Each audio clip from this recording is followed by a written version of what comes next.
right, good morning, everybody. Thanks for joining us. My name's Tony. I'm one of the field consultants with Fixed Performance.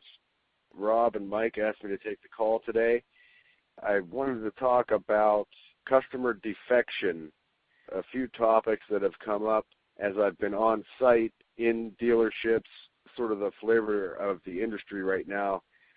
Right off the bat, I'm going to take a quote from Mother Teresa, and I'm going to wrap this back in later on, maybe ring a bell or two. Mother Teresa said, "Not everyone can do great things, but we can all do small things with great love." That made me think about what we do with our clients and how we treat our clients in all of the little things that we do throughout the day. See, the thing about what we do in parts and service and in body shops, there are so many small transactions. If you think about it, a customer comes in, and if they have, let's say, just an oil change and a tire rotation and maybe an air filter replacement, okay, that's one repair order. That's 3 repair lines, 3 parts. There's labor involved. Now, take those parts. We have an outside vendor for bulk oil. If it was bulk oil, we have the factory parts vendor for the filter and air filter, or they could have been offered a better or best option that was purchased from another third source. So here we have 4 transactions that had to have taken place for this one little 3-line repair order. Now, the 2 latest studies from McGraw-Hill revealed that the number one reason for customer defection is lack of personal care. This ties directly into core philosophies that we've all heard from Fixed Performance and anything that we've done as a company with any dealership on any of these calls is to act with care, make them feel comfortable, inform and educate our clients. So what I want to challenge everybody and make them all aware of is if we don't do the small things with great care, we're going to lose our customers. Studied by McGraw-Hill, other organizations throughout the country. And the small things can be categorized into many different categories.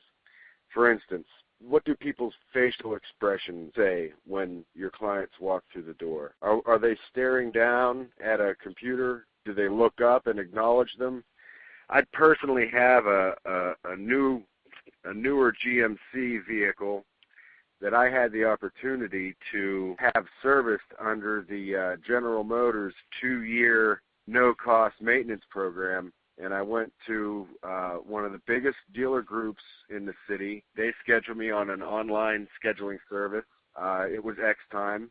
I received a confirmation email as promised. That all went well. I actually had to change my appointment time, and I did so on the website. That went just fine. I showed up for my appointment, and the driveway or the area that I was to pull into was not well marked. I got out of my car, I was not greeted by anybody, and I wandered over to what appeared to be the service area because there were people in the area that looked like they were service people. And I walked in and I asked for Vince, my service consultant, and they said he wasn't available at the moment. If I could just wait, they'll be with me in just 1 minute. Now, I could tell that there's 3 advisor stations. This is a brand new building, a brand new driveway, built to the brand new Buick GMC look. The 2 consultants that were available, one was on the phone. He was in an audible argument with a technician over the telephone about whether or not some information had gotten relayed back to the technician. This man was cussing. He was using foul language, and the other service advisor was completely disengaged from me or the other person that was now waiting and was working on his terminal, on his desk. The other client had not been acknowledged. I had been acknowledged poorly But the point here is, do you think either of us felt cared for? Now, I wasn't a bit upset because this is what I do. You know, I've dedicated my whole life and career to the auto industry, and I've been on that side of it, so I do understand what they were going through. However, I enjoyed the observation. Now, I'll tell you that it was a first service on a GMC Acadia. My oil life monitor was at 5%, and it required an oil and filter change and a tire rotation. I did schedule properly. I was not a walk-in. I was at the dealership for nearly 3 hours. Again, this didn't make me mad because this is all market research for me, you understand.